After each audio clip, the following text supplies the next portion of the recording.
Major news outlets are reporting that Condoleezza Rice is at the White House. There are reports saying they spotted her going to the White House. She is the architect behind the Iraq War. Ladies and gentlemen, listen carefully. Imagine this.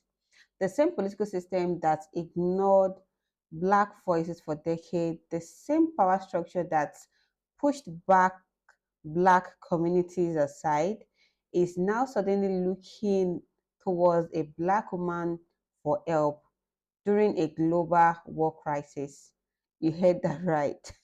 Right now, while tension between United States and Iran war are escalating, with US striking its key Iranian targets and the risk of a wider war rising, Americans' leadership is scrambling for support and credibility, and suddenly, you can just imagine a Black woman's voice matter. But the real question is, why does the system only come running to Black people when it needs saving? Before I break this down, I want you to watch some clips carefully and, most importantly, pay attention to how suddenly a Black voice becomes valuable when there is a crisis. Go ahead and watch this clip. I will wait, because once you say it, this entire conversation will make a lot of sense. Let's watch. Let me tell you, Black people love Trump. I got the biggest vote. I got the biggest vote with Black people. They know a scam better than anybody. They know what it is to be scammed. Thank you, man. Thank you. I appreciate it. We did great. Thank you. I like this guy. Major news outlets are reporting that Condoleezza Rice is at the White House. There are reports saying they spotted her going to the White House. She is the architect behind the Iraq War. So is Condoleezza Rice getting back in the ring of politics? What's going on? Or do you think Trump just needs somebody who knows what they're doing? Let me know in the comments. Are you Team Condoleezza? Major breaking news, guys. It is now circulating that the President of the United States is actually calling on the presence of a Black woman to help with the issue of all of this war with Iran. Recall that President of the United States, Donald Trump, has literally told the Iranians that the war will soon be over, but the Iranians said no, that you can literally not start the war and finish the war. You started it. We are going to finish it. It was spotted that this Black woman called Condoleezza. Hey, you guys. Guess what happened? Yes, oh, you won't believe it. Trump had to call in the cavalry. He called in the cavalry. Guess who showed up at the White House? He walked up to her, shook her hand, rubbed her on the shoulder, and he escorted her back to his office. Condoleezza Rice. Oh my God, Miss Condoleezza. Donald Trump posting monkey pictures of the Obamas and then having to reach out to a Black woman to fix this Iran situation is one of the best get backs I've ever seen. God knows how to get them. Condoleezza Rice may be a Republican, and I grew up with her.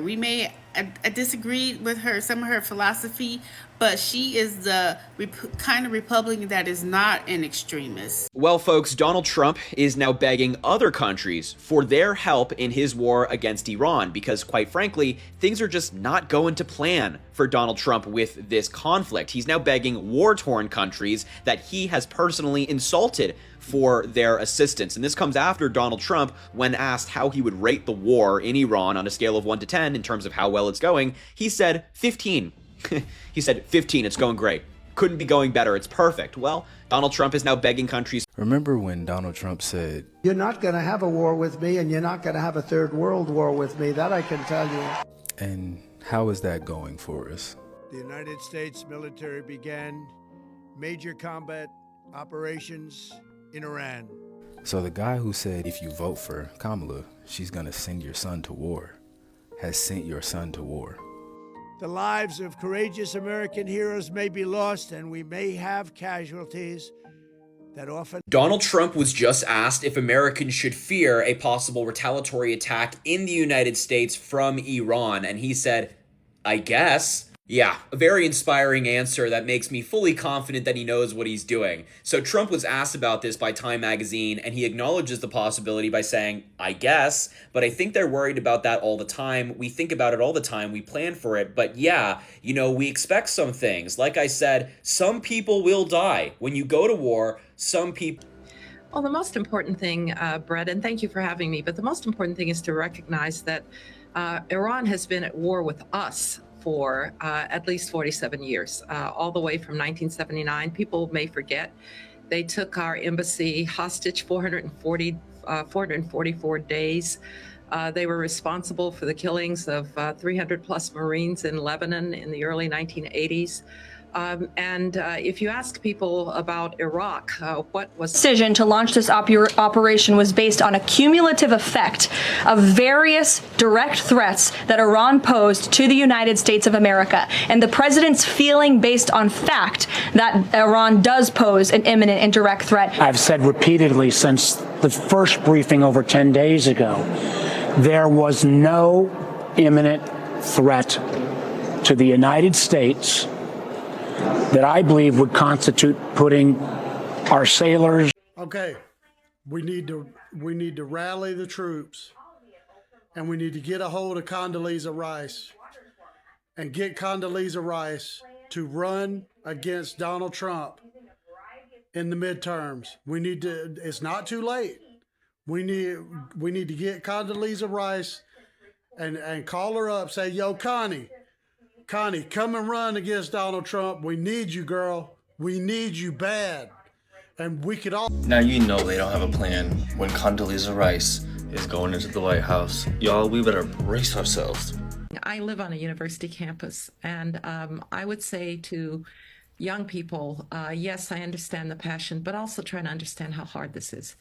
One of my colleagues asked some of the young people who were yelling from the river to the sea, from what river to what sea, and they did not know. So this is a moment for education also of why this has been hard.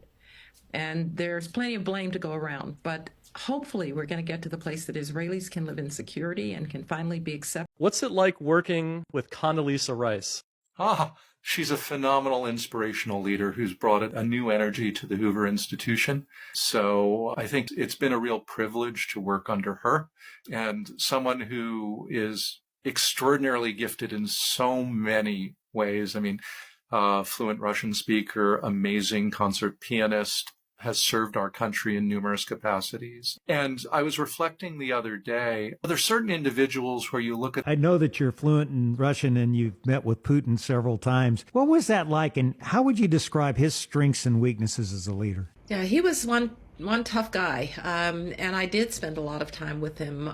We would chit-chat in Russian on the sidelines, but if you're a diplomat, you're probably better off to negotiate in your own language, because as good as my Russian was at that time, it was never going to be as good as my English. And so we negotiated, but I never listened to the translation. It is going to change the world, and Condoleezza Rice even knows this. I want to go to some sound from Condoleezza Rice, you guys, former Secretary of State, because she spent a lot of time looking at Iran, and she tried herself to negotiate 4 different treaties. She did negotiate 4 different treaties, but guess what? They kept building up and building up and building up, and then they'd wait for the next negotiation. Gimme, gimme, gimme, gimme. What can I get? Well, Barack Obama came along with $56 billion. Not bad. And then we had Biden, who... Remember, first Gulf War ended in an armistice. It didn't end the war. And at that point, Saddam Hussein starts violating the terms of the armistice. He's shooting at our aircraft. We think he's rebuilding weapons of mass destruction. There's a lot to say that the first Gulf War simply postponed the troubles with Saddam. But I want to return to this question of now, because as you said, we can relitigate or we can look at where we are now. That's right. All right. Now that you have seen those clips, let's talk about what is really happening here. This situation reveals something that Black Americans have known for generations.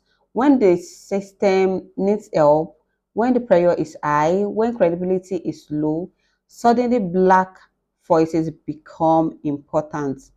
But when it comes to real power, real investment, and real respect, nothing, nothing to show for Black Americans. Let's be honest.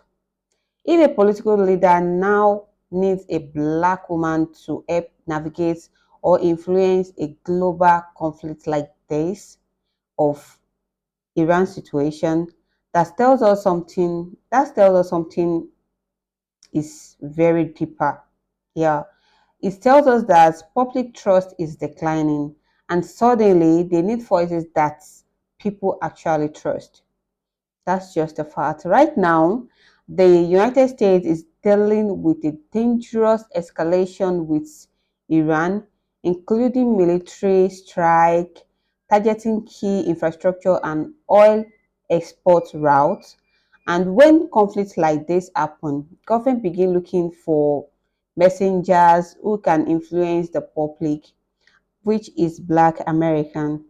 And that is where this situation becomes very interesting because historically, Black Americans have been excluded from decision making on foreign policy, war, and global power politics.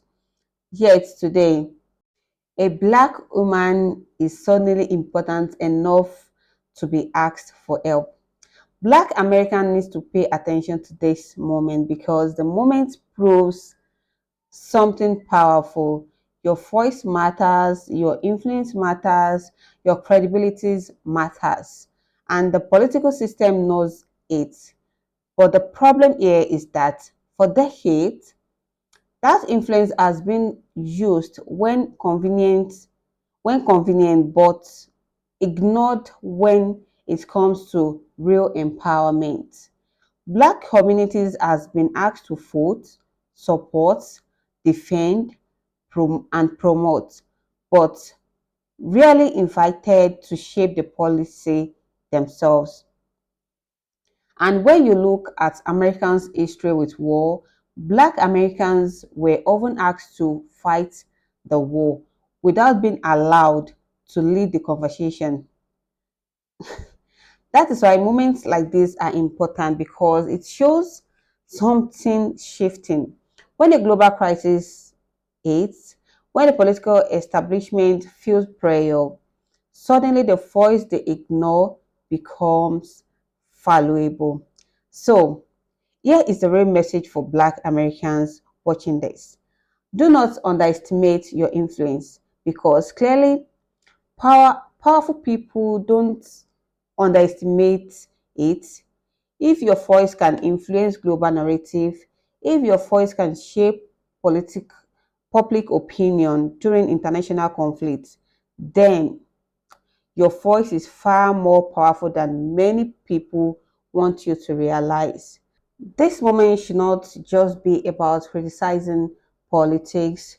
It should be it should also be about recognizing the strength of Black influence because if leadership is not seeking out Black voice in moments of crisis, that means that voice have real power. Another thing we need to understand is this. War is not just fought with weapon. War is also fought with narrative, public perceptions, political messaging, media influence, and also social credibility.